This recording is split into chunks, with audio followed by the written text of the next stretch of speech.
یہاں بڑی خبر بلیٹن کا حصہ بناتے ہیں کہ اقتصادی رابطہ کمیٹی نے اسٹیل ملز کے تمام ملازمین کو فارغ کرنے کی منظوری دے دی ہے۔ اسٹیل ملز ملازمین کو 18 ارب کا پیکج دے کر 1 ماہ کے نوٹس پر فارغ کر دیا جائے گا۔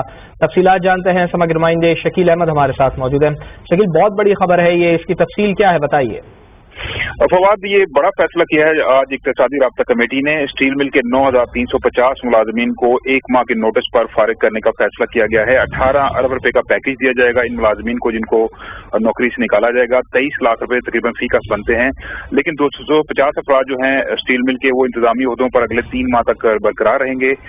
لیکن اہم بات یہ ہے کہ 585 ارب روپے کا خسارہ اور قرضے ہیں اسٹیل مل کے ذمے، 300 ارب روپے کا خسارہ ہے، 285 ارب کے قرضے ہیں، تو مجموعی طور 35 کروڑ روپے ماہانہ تنخواہوں پر جا رہے ہیں۔ لیکن اسٹیل مل پچھلے کئی سال سے بند پڑی ہے، 90 کروڑ روپے ماہانہ سود کی مد میں دیے جا رہے ہیں۔ اسی طرح 90 کروڑ روپے کے اخراجات بھی ہیں، ٹرانسپورٹ، میڈیکل اور دیگر جو ملازمین کے اخراجات ہوتے ہیں۔ حکومت چاہتی ہے اس کو ری اسٹرکچر کیا جائے، اس کے بعد اس کی نشکاری کی جائے، لیکن اس وقت چونکہ اسٹیل مل بند ہے تو حکومت نے یہ بڑا فیصلہ کیا ہے کہ ملازمین چونکہ کوئی کام بھی نہیں کر رہے تو ان کو فارغ کر دیا جائے۔ 18 ارب روپے کا پیکج آج منظور کیا ہے ای سی سی نے، اور ساتھ اقتصادی رابطہ کمیٹی نے مختلف محکموں کے لیے سپلیمنٹری گرانٹس کی بھی آج منظوری دی ہے، جس میں ویسٹرن بارڈر کی مینجمنٹ کے لیے 8 ارب 84 کروڑ روپے اور اس طرح ایف بی آر کے لیے 20 کروڑ روپے۔ تو یہ اہم فیصلے ہیں جو آج ای سی سی نے کیے ہیں۔ جی ٹھیک ہے، بہت شکریہ آپ کا شکیل احمد، آپ ہمیں آگاہ کر رہے تھے۔ اسی پر بات کرتے ہیں، سینئر تجزیہ کار اور بیورو چیف اسلام آباد خالد عظیم صاحب ہمارے ساتھ موجود ہے۔ خالد عظیم صاحب، 18 ارب روپے کا پیکج دے کر ملازمین کو فارغ کیا جا رہا ہے، 23 لاکھ روپے فی کس بنتے ہیں۔ اقتصادی رابطہ کمیٹی نے فیصلہ کیا ہے 9000 سے زائد ملازمین، آپ سمجھتے ہیں کہ اس فیصلے پر عمل درآمد ہو پائے گا؟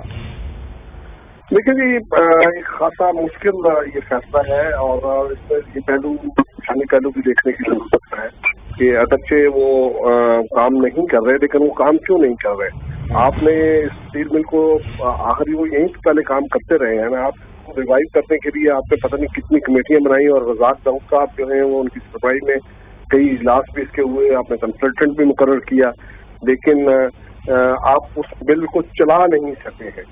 تو اس کے بعد پھر اب یہ نزلہ جو ہے وہ ملازمین پہ گر رہا ہے۔ اس میں کوئی شک نہیں کہ اس میں سیاسی بھرتیاں بہت بڑی تعداد میں ہوئی ہوئی ہیں اور یہ انڈر برڈن تھی اسٹیل ملز، لیکن ان کی سزا جو جینوئن ورکرز ہیں ان کو بھی اب اس انداز میں ملے گی، اور میں یہ سمجھتا ہوں کہ یہ حکومت کو اس لحاظ سے تو اپنی ناکامی تسلیم کرنی چاہیے کہ وہ اس ملز کو نہ چلا سکی ہے اور نہ اس کی نجکاری کے حوالے سے جو کچھ اس کے منصوبے تھے یا دعوے تھے ان کی طرف کوئی پیش رفت کر چکی ہے۔ اور اس کی بازادی کے بارے میں تو جو ہے وہ سابق وزیر خزانہ مفتاح اسماعیل کے وہ الفاظ آپ کو یاد کرنے چاہیے جو انہوں نے یہ کہا تھا کہ پی آئی اے اور اس کو ہم پلہ قرار دیا تھا بازادی میں۔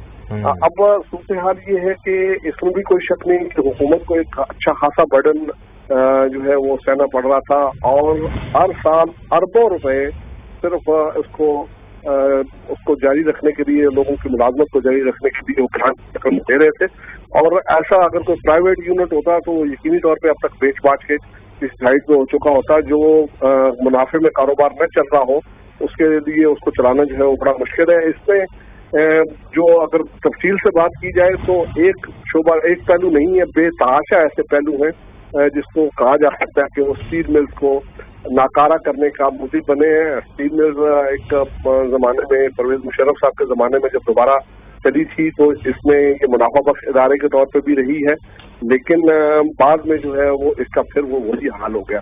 لیکن افسوسناک پہلو اس کا یہ ہے کہ 9000 سے زائد خاندان جو ہیں وہ اب بے روزگار قرار پائیں گے، اور اس پہ ذرائع بے تحاشا دیے جا سکتے ہیں کہ حکومت کا کام کاروبار چلانا نہیں ہے۔ بھائی اگر ایسا نہیں ہے تو آپ اس کو مناسب انداز میں اس کا ڈسپوزل جو ہے وہ کس طرح سے کر دیں، اور 18 ارب روپے کی اگر دیکھا جائے تو ایک بڑی رقم ہے، لیکن وہ ایک جو تسلسل کے ساتھ ان کو اربوں روپے اسٹیل ملز میں لگانے پڑ رہے تھے اس کے سامنے یہ کوئی بڑی قیمت نہیں ہے۔ اور میرا خیال ہے کہ اب ورکرز جو ہیں آپ کو بھی اس چیز کو ذہن میں رکھ لینا چاہیے کہ ایک ایسا ادارہ جہاں پہ جو چل ہی نہیں پا رہا، جہاں پہ آپ کو امپلائی کیا گیا ہے، وہاں پہ آپ توقع نہ رکھیں کہ جہاں کاروبار کوئی نہ ہو رہا ہو وہاں پہ آپ کو تنخواہ جو ہے وہ تسلسل کے ساتھ ملتی رہے گی۔ ایک تلخ فیصلہ تھا، مشکل فیصلہ ہے، لیکن میں یہ سمجھتا ہوں کہ اس میں خالی ان کو اربوں روپے دے کے اس کے بعد فارغ کرنے کی بجائے اس بات کی بھی جو ہے وہ جائزہ اس کا لینا چاہیے کہ اگر ان لوگوں کو متبادل روزگار کہیں پہ مہیا کیا جا سکتا ہے ان کو ان شعبوں میں ان محکموں میں کھپایا جائے. اور یہ حکومت کے لیے بھی ویسے بڑا دھچکا ہے کہ موجودہ حکومت جو ہے وہ اس دعوے کے ساتھ آئی تھی کہ وہ کم از کم 1 کروڑ نئی نوکریاں دے گی.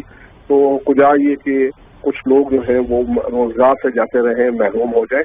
تو اس لیے میں یہ سمجھتا ہوں کہ اس اینگل کی طرف بھی توجہ دینے کی ضرورت ہے کہ یہ لوگ جو ہیں ان سے معاشرے کا مفید حصہ بنایا جائے. ٹھیک، بہت شکریہ آپ کا خالد عظیم صاحب.